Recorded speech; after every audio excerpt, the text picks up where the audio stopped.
জ্বালানি সংকট নিয়ে আরো বিস্তারিত জানাতে রংপুর থেকে যুক্ত আছেন সহকর্মী শাহ বায়েজিদ আহমেদ। বায়েজিদ, পাম্পগুলোর সার্বিক অবস্থা কি জানাবেন? জ্বালানি সংকটের কতটুকু প্রভাব পড়েছে সব মিলিয়ে জানবো।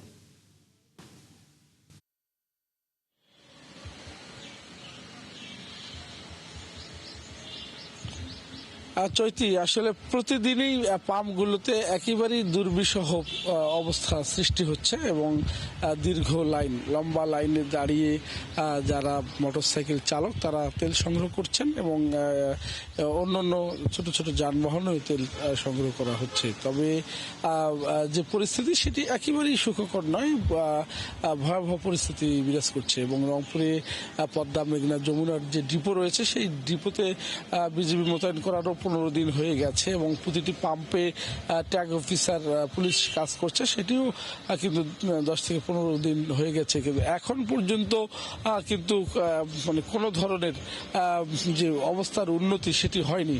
এই যে পাম্পে আমি রয়েছে এখন, এই পাম্পে লেখা আছে যে পেট্রোল নাই। 2-1 দিন পর পর এই পাম্পগুলোতে 2000 লিটার থেকে 3000 লিটার তেল দিচ্ছে, কিন্তু রংপুরে নগরীতে 40টি পাম্প এবং পুরো বিভাগে পুরো রংপুরে কিন্তু 82টি পাম্প রয়েছে এবং সেখানে পর্যায়ক্রমে ধারাবাহিকভাবে কিন্তু তেল দেয়া হচ্ছে। আজকে যদি 10টি পাম্পে তেল দেওয়া হচ্ছে, কালকে আর 20টিতে দেওয়া হচ্ছে, এভাবেই কিন্তু তেল দেওয়া হচ্ছে। কিন্তু তেলের যে অবস্থা সেটি কিন্তু একেবারেই নাজুক পরিস্থিতি তৈরি করেছে। সেখানে যারা তেল নিচ্ছে বিভিন্ন গ্রামগঞ্জ থেকে এসেও তারা তেল নিচ্ছে এবং অনেকের যে তেলের ট্যাঙ্কি সেটি খুলেও দেখা যাচ্ছে যে অনেকটা ভর্তি আছে, তারপরেও তেল সংগ্রহ করছে।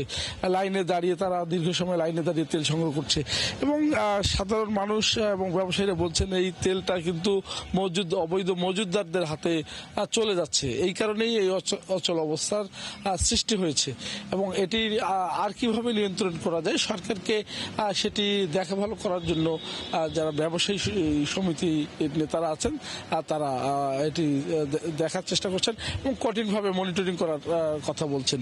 তো এছাড়া ডিজেল এবং কেরোসিনের তেমন সংকট নেই, সেটি সরবরাহ আছে। পেট্রোল এবং অকটেনের সরবরাহ গুরুতরভাবে। বায়েজিদ, শুনছিলাম আমরা আপনি আছেন সেখানে।